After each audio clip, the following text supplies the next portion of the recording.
نداء الحق صوت قد شجاني وبلغني الحقيقة والأماني وكان لي السبيل إلى المعالي ونورا للهداية والبيان.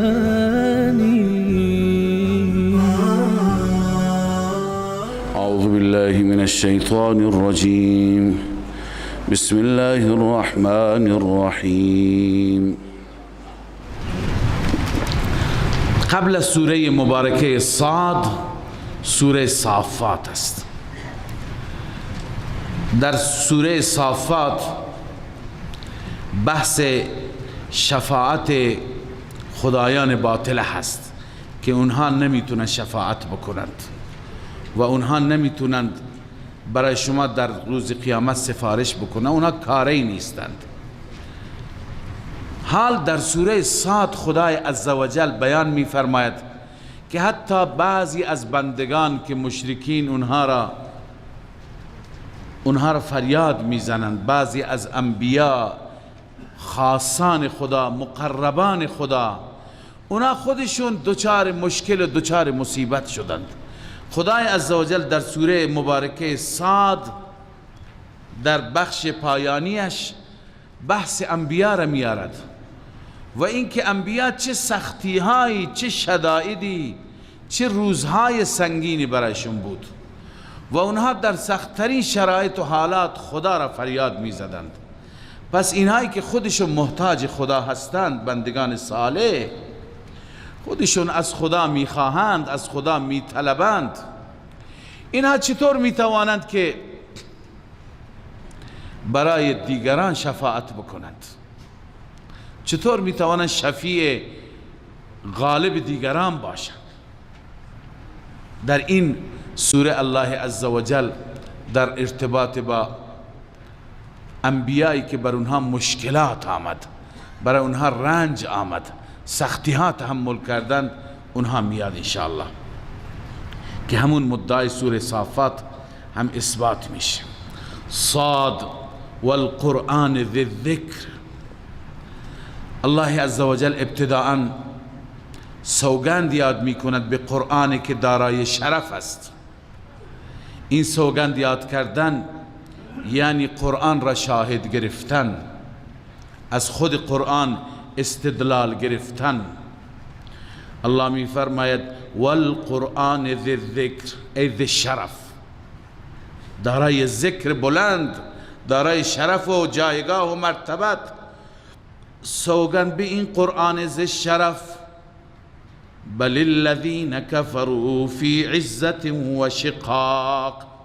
ببین جواب سوگند از نظر شیخ حسین علی رحمه الله مقدر است، چون در سوره های قبلی، در سوره فاطر، سوره ارز کنم یاسین، سوره صافات، سوره سبا، در همه این سوره ها دلائل بر اثبات توحید بوده، دلائل مختلف. سوره لقمان دلائل عقلی نقلی. لذا اینجا خدا می فرماید که سوگند به این قرآن، یعنی این قرآن و آیات قرآن شاهدند که ما بقی موضع شبهه، دیگه جای شبهه نیست، هیچ شک و تردیدی برای شما نمونده، همه اشکالات شما مرتفع گردید، اشکالات شما دور شد. خب اشکالاتشون که دور شد چرا ایمان نمی آورند؟ الله علت را می فرماید بل الذین کفروا فی عزت و شقاق. این که ایمان نمی آورند علتش اینه، بلکه کسانی که کفر کردن فی عزت هم به معنی نخوت و تکبر میاد، اینجا به معنی تعصب است. کفار در تعصب و شقاق مخالفت و عناد هستند. این که توفیق ایمان ندارند چون تعصب دارند و ضد دارند، و الا جای برای شبهه نمانده، جای تردید نیست.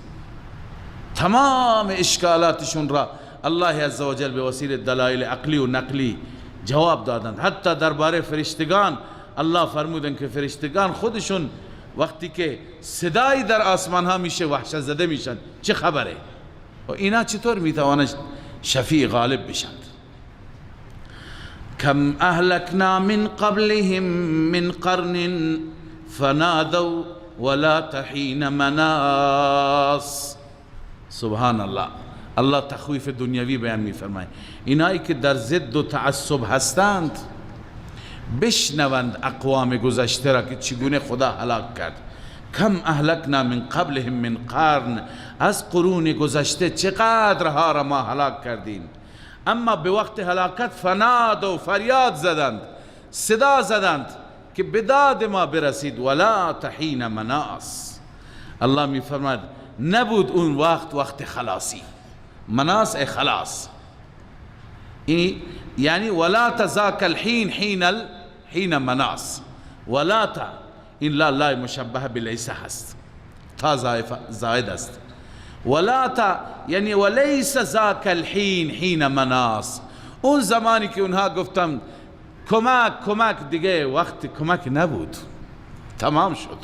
الله فرصتی داد، از فرصت استفاده نکردن. حال عمده اشکال اینها چی است که ایمان نمی آورند؟ الله می فرماید که مشکلشون اینه که ما از جنس خودشون پیامبری فرستادیم، به جای قدردانی ناقدری می کنند. وعجبوا ان جاءهم منذر منهم. الله می فرماید آنها در تعجبند، در حیرتند. ان جاءهم منذر منهم، این که آمده منذری از خودشان. وقال الكافرون هذا ساحر کذاب. این همه زجر توبیخ بر کفار. کافران میگویند این جادوگر کذاب است. ساحر در معجزات را که نشان میداد میگفت این جادوه. کذاب در ادعای توحید نبوت، این که میگه فقط یک خدا و میگه من پیامبری اون خدا، در این کذاب میگفتن. پس ساحر مربوط به معجزات است و کذاب مربوط به چیه؟ ادعای توحید و رسالت. اجعل الالهة الها واحدا. ببین مدار اختلاف روی این بود. اونها خدا را انکار نمی کردند، خدا را قبول داشتند، ولی اینکه یک خدا این قبول نداشتند. هم خدا می گفتن. چی؟ هم خدا، یعنی دیگران هم و خدا هم، همه چیز پرست بودند، خیلی خداها را می پرستیدند. لذا الله می فرماید اجعل الالهة الها واحدا. آیا قرار داده آلهه را اله واحد؟ ان هذا لشیء عجاب. این چیز بسیار تعجب برانگیزی هست. عجاب مبالغه عجب است. این خیلی باعث تعجبه که همه خدایان جمع بشند، بقیه تعطیل، بقیه درشون بسته بشه، فقط یک خدا. این نمیشه. این خیلی عجیبه. الله عز وجل می فرماید وانطلق الملأ منهم ان امشوا واصبروا على آلهتكم. این اشاره به یک جلسه ای هست از مشرکین که از اون جلسه برخواستن، گفتن بریم خدایان خودمون را حفظ کنیم. جلسه ای که ابو جهل با چند تا از دیگه سران قریش، ابو جهل بود، عتبه بود، شیبه بود، امیه ابن خلف بود، عاص ابن وائل بود، انس ابن ناظر بود. این کلگنده های مشرکین اینا آمدن پیش ابو طالب و گفتند که به برادرزادت بگو دست از سر خدایان ما بکشه، با خدایان ما کار داشته نباشه، ما هم با خدای او کار نداریم، او عبادت خدای خودش را بکنه، ما عبادت خدای خودمون را. بد و بیراه نگه. ابو طالب برادرزاده را خواستند، رسول الله صلی الله علیه وسلم را خواست و گفت که این قوم تو قریشی ها آمدند و این خواسته را دارند. آن حضرت صلی الله علیه وسلم فرمود من به اینها یک کلمه، یک جمله نگم که اگر این جمله را تلفظ بکنند و تکرار بکنند الله عزوجل سیادت و سرداری عرب را به اینها میده و غیر عرب هم تابع و فرمانبر اینها میشه. چنین عزتی اونا. گفت ابو جهل گفت یک کلمه نه 10 کلمه بگو. چیه؟ برای کلمه هست ما میگیم، هر چی تو بگی. آن حضرت صلی الله علیه وسلم فرمود لا اله الا الله. اینه که گفت ناراحت شدند، حساس بودن روی همین. اجعل الالهه الها واحده، همین بود. لا اله معنی اینه که همه خدایان نفع بغیر از الله، همه کاری نیستند. پس از این ناراحت شدن. گفتم بریم. جلسه برخاست شد، بریم خدایان خودمون را حفظ کنیم، بر اونها بمانیم، استقامت کنیم. وانطلق الملأ منهم، رفتن ملأ آنها. ملأ منظور درباریان، همنشینان، کسانی که با هم جلسه می گرفتند، با این مضمون رفتند، با این پیغام که انمشو، برید واصبروا علی آلهتکم، و بر آلهه خودتون تحمل کنید، صبر کنید، استقامت کنید. ان هذا لشیء یراد، این چیزی هست که اراده شده. یعنی اراده همینه که ادعای توحید را رد کنیم. اراده ای که بر اون یعنی تصمیم گرفته شد، بر اون مصوب شد، ما تصویب کردیم همینه که توحید را رد کنیم، بر خدایان خودمون استقامت کنیم. توحید یعنی فقط یک خدا. ما سمعنا بهذا فی الملت الاخره، ما این چیز را نشنیده بودیم در ملت آخره. مراد از ملت آخره دین عیسی علیه السلام، ملت های آسمانی مرادشون بود.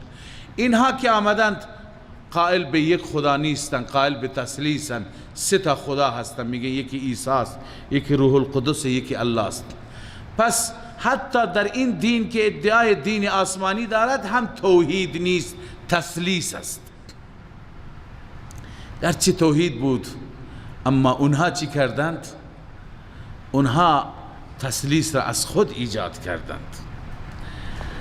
لذا میگه ما سمعنا بهذا فی الملت الاخره ان هذا الا اختلاق، نیست این توحید مگر ساختگی. اختلاق به معنی ساختگی. این پیغمبر از خودش ساخته، چنین چیزی اصلا وجود نداره که فقط یک خدا باشد. انزل علیه الذکر من بیننا، بعد از اشکال و ایراد بر توحید، الان اشکال و ایراد بر چی هست؟ بر رسالت است. آیا از میان این همه سردار، این همه پولدار، این همه آدمای با شخصیت و معتبر بر ایشون وهمیت و بس؟ انزل علیه الذکر من بیننا، آیا بر او ذکر نازل شد از میان ما؟ چرا به ما نگفت خدا اگه چنین چیزی است؟ الله عزوجل می فرماید این بدبخت ها که اینطور عناد دارن، بل هم فی شک من ذکری، اینها در واقع در شک هستند از ذکر من. ذکر من یعنی قرآن که الان خواندیم، والقرآن ذی الذکر، یا توحید من. اینها در شک هستند چون قرآن هم توحید بیان میکنه. بل لما یذوقوا عذاب، علت اصلی اینه که سرشون کلشون هنوز باد داره، هنوز عذاب را نچشیدن که بفهمند یعنی چه. لما یذوقوا عذاب. ام عندهم خزائن رحمت ربک العزیز الوهاب. الله عزوجل الان جواب یا و گویی های اونها را میده. اونا چی گفتن؟ انزل علیه الذکر، چرا بر او ذکر نازل شده بر ما نشده؟ الله میفرماید مگه خزائن پروردگار دست شماست؟ شما کلید دارید؟ ام عندهم خزائن رحمت ربک العزیز الوهاب، خزائن رحمت رب، آن ربی که غالب است، هر کاری میتونه بکنه، و اون ربی که الوهاب به هر کسی میبخشد. الوهاب یعنی چی؟ به هر کسی میبخشد. پیغمبری را، نبوت را به محمد صلی الله علیه وسلم بخشیده. آیا این خزائن، کلید خزانه به دست اینها است که اینا اینقدر ادعا دارند؟ ام لهم ملک السماوات والارض و ما بینهما، یا اینکه اینها که این همه ادعا دارند شاید ملک آسمان ها و زمین و ما بینشان در اختیار اینهاست، پادشاهی مال اینهاست. اگر اینطوره فلیرتقوا فی الاسباب، ارتقا کنند، یعنی برن بالا فی الاسباب، راهایی که منتهی به آسمان میشن، بگو برند و ملک را به دست بگیرند، اختیار را به دست بگیرند. الله عزوجل این گونه جوابشون را داد و حال پیغمبر خودش را تسلی میده. جند ما یعنی این یک لشکری هست. هنالک اینجا مهزومون، بالاخره شکست خورده هست.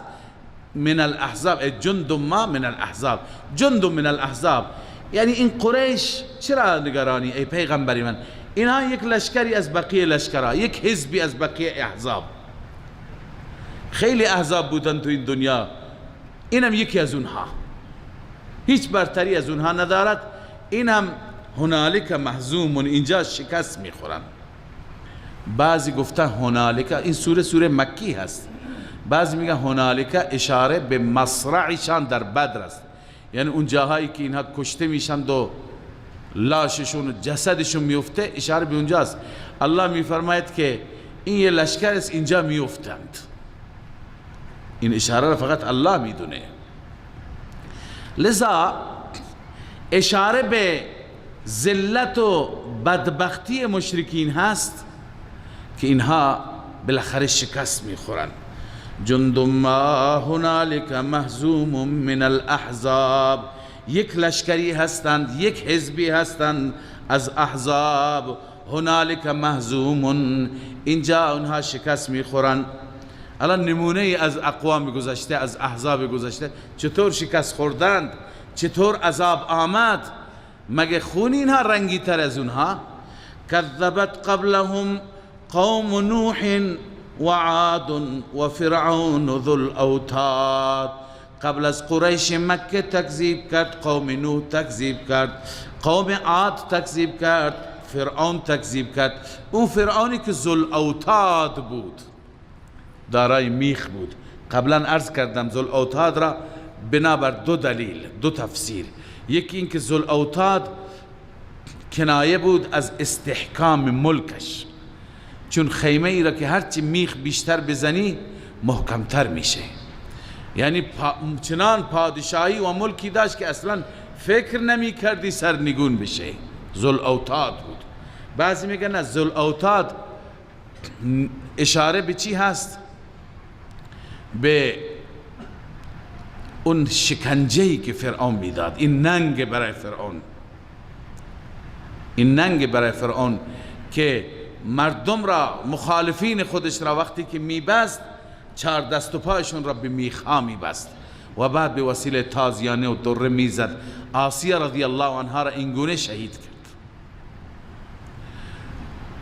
عرض کنم که مثل این که خیلی ها هستن امروز یک جنایتی میکنن، به اون جنایت معروف هستند. امریکایی ها را مثلا الان وقتی که بخوایم طعنه بزنیم میگیم ابو غریب، یعنی تو زندان ابو غریب چه جنایاتی کردی، سرشون پایین میفته. اگر کوچکترین عرض کنم حسی از بشر دوستی باشد در وجودشان، یا عرض کنم این زندانی که گوانتانامو که مجاهدین را میبرند، اصلا رفتاری که با حیوانشون رفتار را نمی کند. رؤسای بعدی امریکا آمدن تعطیل کردن از بس که واقعا ننگ بود برای اونها، یک لکه سیاهی در پروندهشون بود. پس ذل اوتاد از این قبیل، یعنی نوع شکنجه‌ای که داشت میداد اون را خدای عزوجل به تصویر کشیده یا به رخ فرعون کشیده میشه. و ثمود و قوم لوط، همچنین ثمود و قوم لوط، قوم ثمود صالح را تکذیب کردند، قوم لوط از حضرت لوط را، و اصحاب الایکه حضرت شعیب را. اولئک الاحزاب، اینا هم احزاب بودند. از این قریش مکه خیلی قویتر، تنومندتر، بهتر. ان کل الا کذب الرسل، نبود هر یکی از اینها مگر رسولشان را تکذیب کردند. فحق عقاب، بعد از تکذیب عذاب نازل شد. پس مشرکین مکه، مخالفین رسول الله هم همون انتظار را داره. الله می فرماید و ما ينظر هؤلاء الا صیحة واحده، اینا منتظر نیستن مگر منتظر یک فریاد هستند. صیحة واحده همون نفخه اسرافیل است که ما لها من فواق. فواق اصل مهلت اندک را میگند، اصلش فواق میگن شتوری را که بدوشید، کسانی که مالداری شتر کردن بهتر میدانند. شتر را که بدوشی، یک مقداری که بدوشی شیرش تمام میشه، کمی میذاری که بگردد و یک چند دقیقه دیگه، نیم ساعت دیگه، یک ساعت دیگه دوباره میری ادامه میدی دوشیدن را. همین فاصله را میگن فواق، یعنی فاصله بین دو بار دوشیدن، این را میگن فواق. لذا الله میفرماید به اندازه فواق به اینها فرصت نمیرسد، یعنی همون فرصت اندک و مهلت اندک هم نیست دیگه، تمام میشه. ایمان بیاورند دیگه اون وقتش نیست. وقالوا ربنا عجل لنا قطنا قبل يوم الحساب، زجر و توبیخ بر این انسانهای سنگ صفت که در قلبشون سنگه، به جای اینکه انابت بکنن، به جای اینکه بترسند از خدا، میگن بر اله عجل لنا قطنا، سهم ما را زودتر بده از قبل از روز حساب. سهم ما را از چی؟ از عذاب. عجل لنا قطنا ای قسطنا من العذاب الذي توعدنا به، بیضاوی گفته سهم ما از عذابی که تو ما را وعید کردی، ترسوندی، قبل از روز قیامت الان ما را عذاب بده. پیغمبر خیلی حزین میشد بر این صحبت ها. الله حبیبش را تسلی میده، اصبر علی ما یقولون، صبر کن بر آنچه که میگویند. واذکر عبدنا داوود ذا العید، یاد کن بنده صبور ما داوود را که دارای قدرت بود. الله عزوجل به داوود علیه السلام پادشاهی داده بود، قدرت داده بود، اما داوود انه اواب. الله عزوجل چند تا وصف بیان می‌فرماید. اول عبدنا، بنده ما، افتخار برای داوود علیه السلام. دوم ذا العید، دارای قدرت یعنی پادشاهی. سوم انه اواب، به کثرت به خدا رجوع میکرد، همیش عبادت، همیش یاد حق، بیشتر اوقاتش. چقدر میزیبد که انسان قدرت داشته باشد، قدرت و نیروی جسمی، مالی، همه چیز، و بعد عابد باشد، بار بار خدا را تضرع بکند. انه اواب. الله عزوجل به داود چه امکاناتی داده بود. انا سخرنا الجبال معه، ما با او کوها را مسخر کردیم. قبلا خواندیم که داود میرفت تو کوه، با یک ترانه خاص الله را یاد میکرد و ذکر میکرد. کوه هم نوا میشد، پرنده ها هم نوا میشد. یسبحن بالعشی والاشراق، تسبیح میگفتن صبح و شام. صبح و شام، عشی بعد ظهر، اشراق صبح، یعنی دائما. و الطیر محشورة، و همچنین پرنده ها جمع می شدند، همه جمع می شدند اونجا و بالای سر داود ذکر می کردند. کل له اواب، همه برای الله عزوجل اواب بودند. اواب یعنی رجوع کننده، مشغول ذکر الله عزوجل. و بعضی گفتن کل له ای لداود، كل واحد من الجبال والطير لأجل تسبیحه رجاع الى تسبیح. چون که داود تسبیح می گفت، اینا به خاطر داود و به خاطر ذکر داود تسبیح می گفتند. اما و شددنا ملکه، ما ملک داود را مضبوط و محکم کردیم. و آتیناه الحکمه، نبوت هم بهش دادیم. و فصل الخطاب، خداوند خیلی کمالات به داود داده بود. فصل الخطاب بهش داده بود. فصل الخطاب یعنی چنان فصاحت و بلاغت بهش داده بود که در هر جریانی، در هر قضیه‌ای داود علیه السلام سخنی که می گفت فصل الخطاب بود، یعنی آخرین سخنی او بود. دیگه کسی روی سخن داود سخن نمی گفت. داود قاضی بسیار بزرگی بود، فیصله کن بسیار بزرگی بود. اما این پیامبر خدا با وجود این عظمتی که داشت مورد امتحان الهی قرار گرفت. امتحان چی بود؟ اول داستانی که قرآن تعریف می کند. الله می فرماید و هل اتاک نبأ الخصم، آیا پیش تو آمد اخبار دو نفر که با هم درگیر بودند؟ اذ تصوروا المحراب، زمانی که از دیوار خودشان را در عبادت خانه انداختند. از در آمدن نگهبانان نگذاشتند، از دیوار خودشون را انداختند پیش داود. اذ دخلوا علی داود، زمانی که آنها داخل شدن بر داود. ففزع منهم، داود از اونها ترسید، چون اوقات داود تقسیم بود.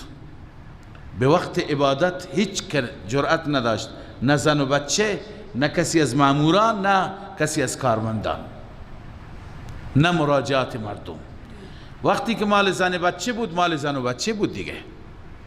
وقتی که برای قضا بین مردم می نشست، فقط ملاقات های مردمی بود، بسیار منظم روی ترتیب. اما اینجا برای عبادت در محراب است.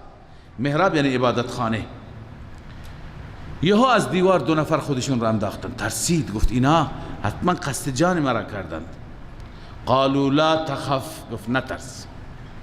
خصمان بغى بعضنا على بعض، دو نفر خصم هستیم، یعنی دو نفر با هم اختلاف داریم، یکی بر یکی من ظلم کرده. بغى بعضنا على بعض، آمدیم پیش تو که پیغمبر خدا هستی. فحکم بیننا بالحق، به حق بین ما فیصله کن. ولا تشتت، یعنی بر ما ستم نکن، ظلم نکن. واهدنا الى سواء الصراط، ما را به راه درست هدایت کن. و مشکلتون چیه بگید؟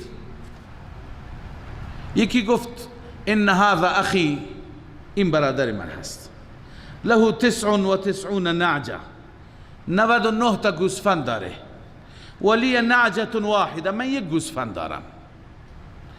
این مرا تحت فشار قرار داده. فقال اکفلنیها، همون یکی را به من بده تا مال من 100 تا بشن.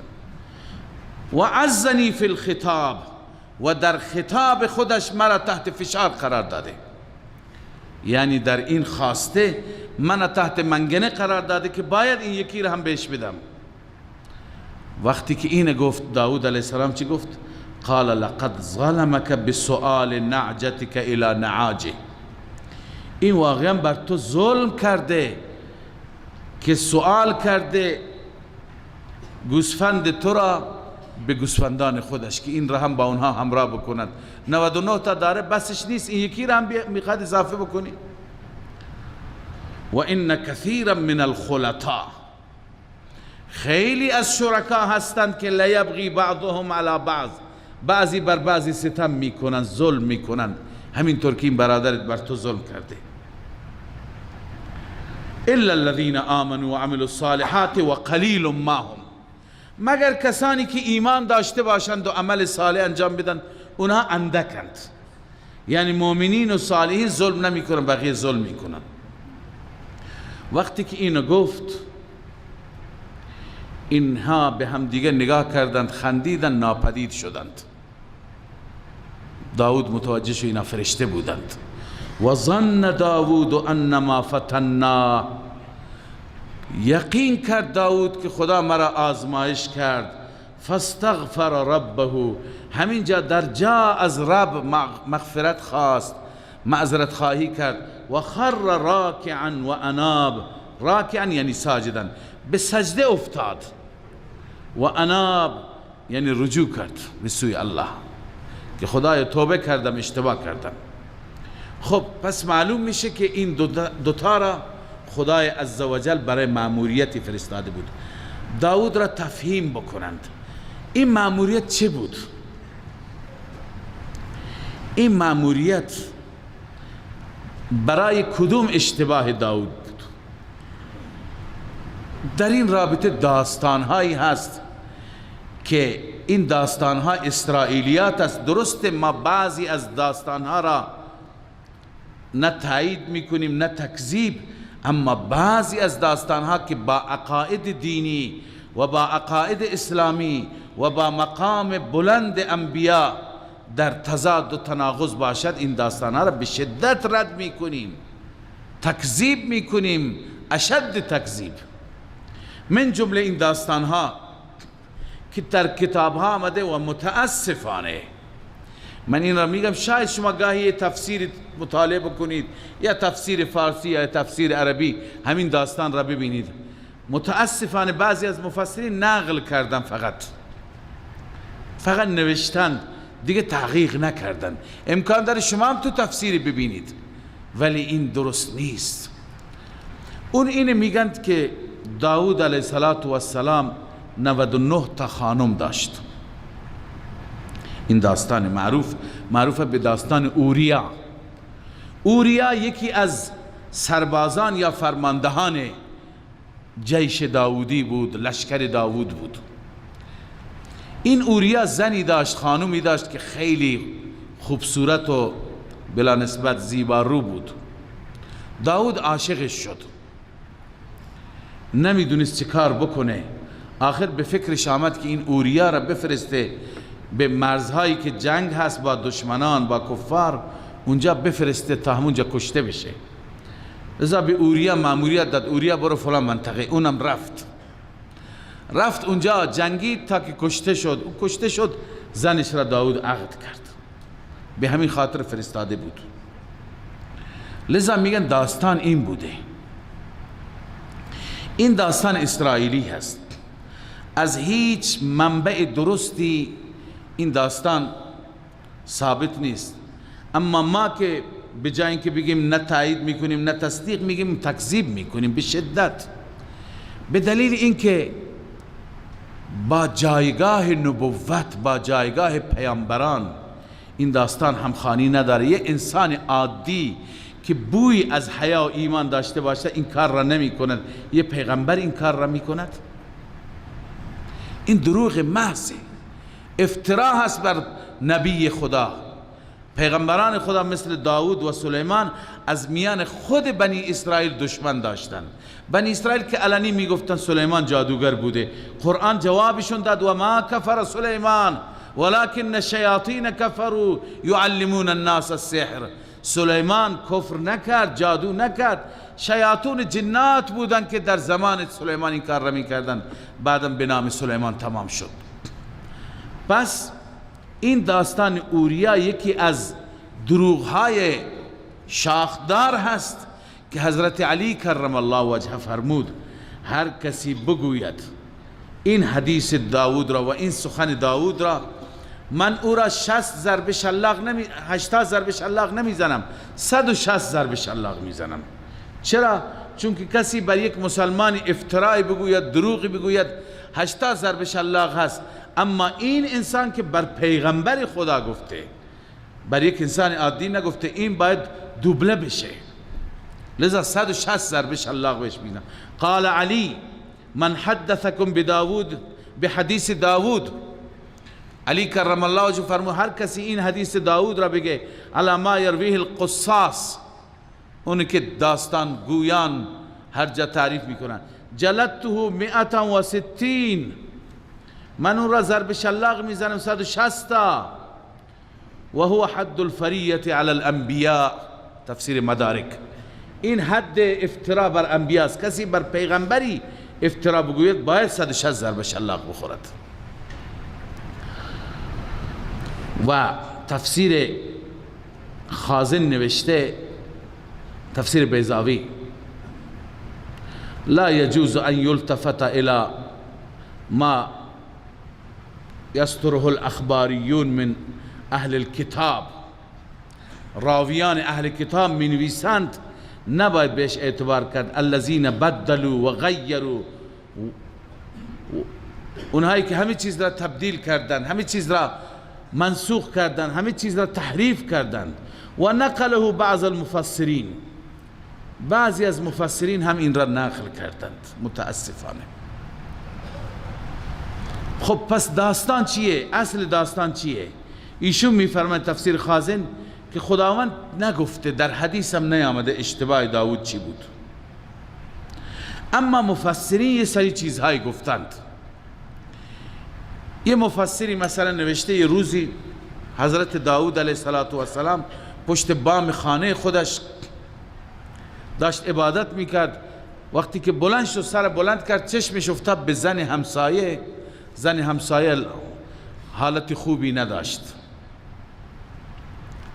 لباس نداشت، لذا بر این خدا تذکر داد. بعضی میگن که نه، داود علیه السلام بر خواستگاری کسی خواستگاری کرد، یعنی کسی یک جای خواستگاری کرده بود، اون هنوز جواب نگرفته بود، داود رفت خواستگاری کرد.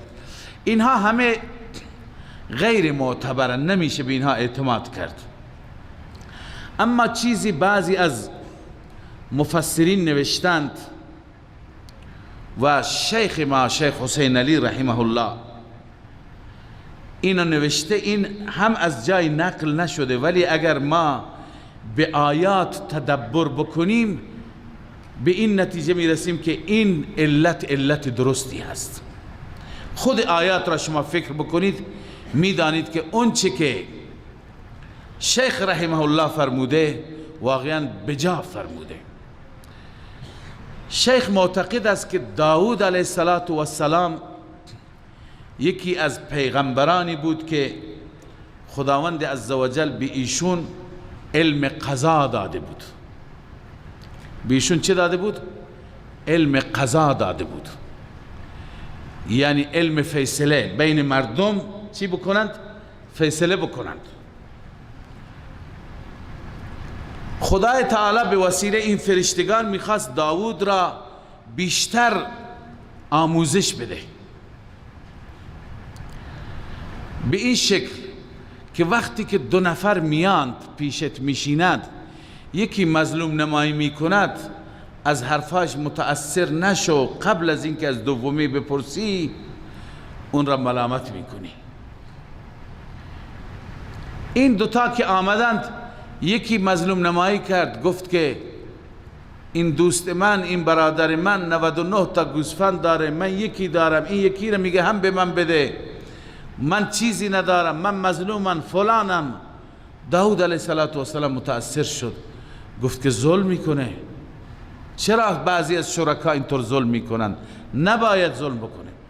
الان اشکال داود، اشکال کار داود اینه که خب از اون بپرس واقعا همین طوره یا نه دروغ میگه.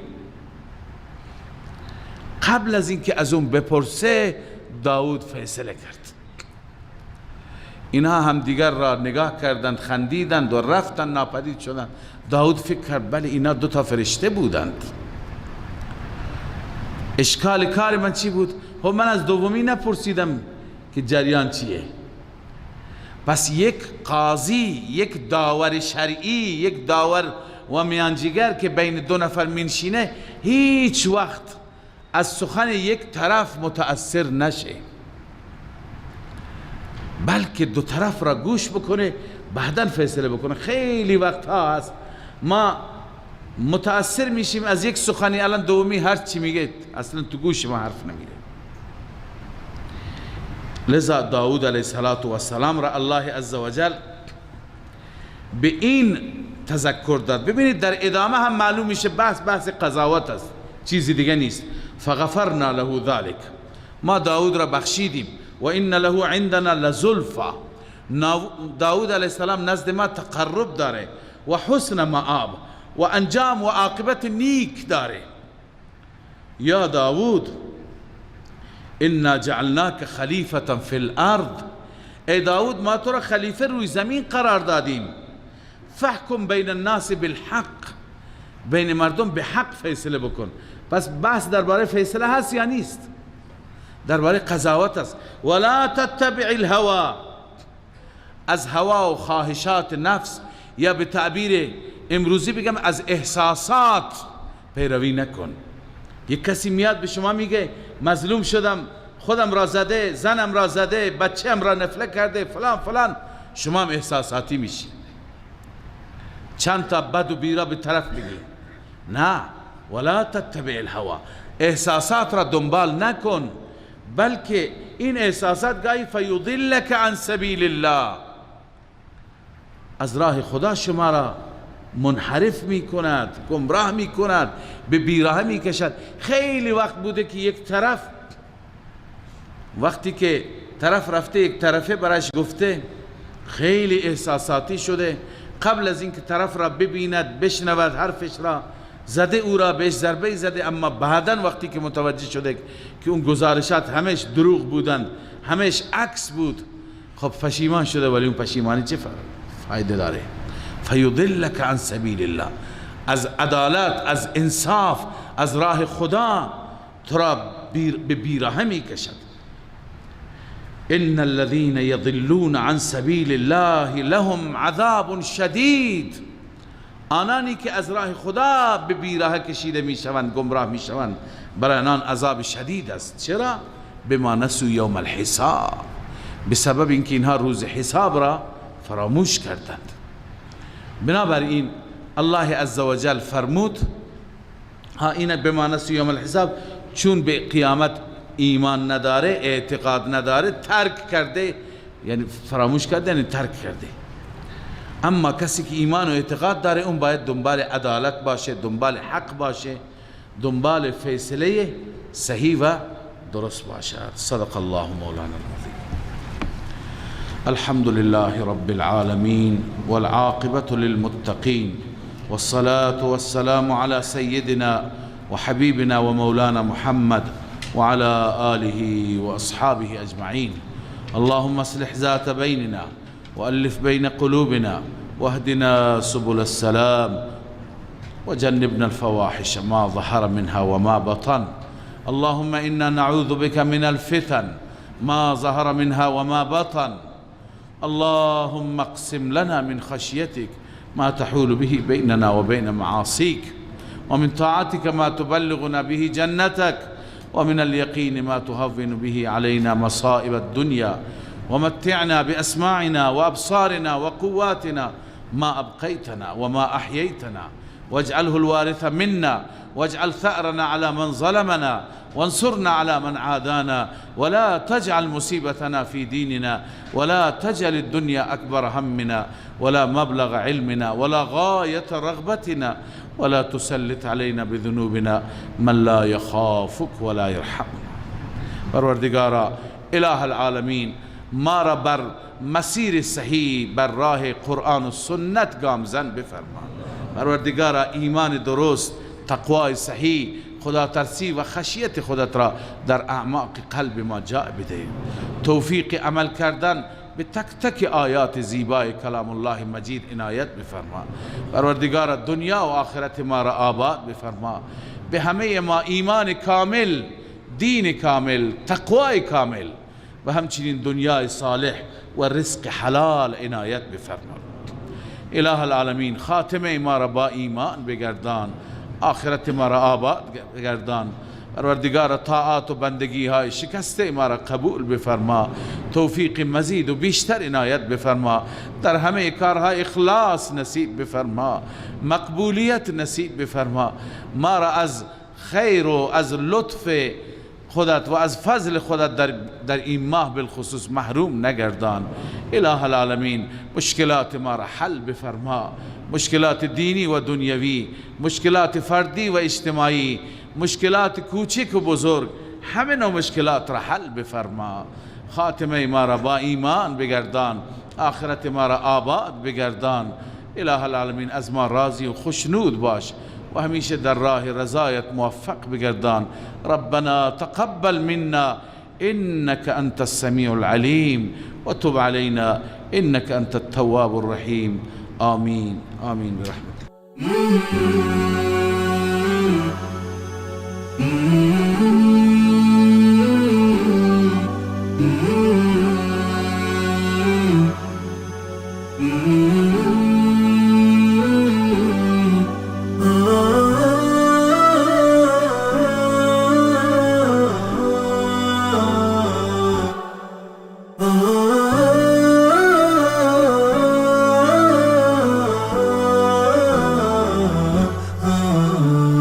نداء الحق صوت قد شجاني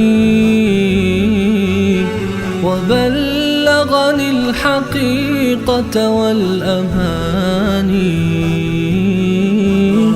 وكان لي السبيل إلى المعالي ونورا للهداية والبيان.